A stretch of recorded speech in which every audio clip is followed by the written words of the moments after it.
Medina শহরের পশ্চিম প্রান্তে বনু সালামা অঞ্চলে খালিদ বিন ওয়ালিদ সড়কে অবস্থিত দুই কিবলার মসজিদ। মসজিদে নামাজরত অবস্থায় নবী মুহাম্মদ সাল্লাল্লাহু আলাইহি সাল্লাম জেরুজালেম থেকে মক্কার দিকে কিবলা পরিবর্তনের ওহী পান, যার ফলে একই নামাজের একাংশ জেরুজালেম এবং বাকি অংশ মক্কার দিকে মুখ করে আদায় করা হয়। এর আগে এটি মসজিদে বনু সালামা নামে পরিচিত ছিল। নামাজ চলাকালীন কিবলা পরিবর্তনের ঘটনার স্মরণে এর নাম কিবলাতাইন বা দুই কিবলা বিশিষ্ট মসজিদ রাখা হয়। পূর্বে এতে দুটি মিহরাব থাকলেও 1987 সালে সৌদি বাদশাহ ফাহাদের আমলে পুনর্নির্মাণের সময় জেরুজালেমমুখী যে মিহরাবটি ছিল সেটি সরিয়ে ফেলা হয় এবং মক্কামুখী মিহরাবটা রাখা হয়।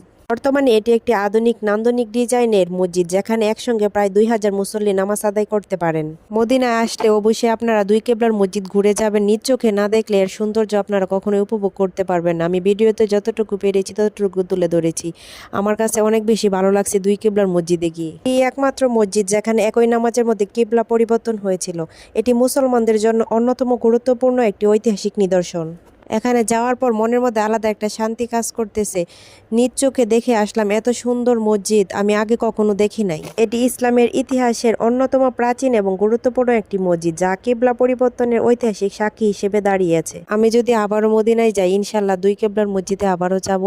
আপনারাও যারা মদিনায় আসবেন, আপনারা সবাই দুই কেবলার মসজিদে যাবেন, নামাজ পড়বেন।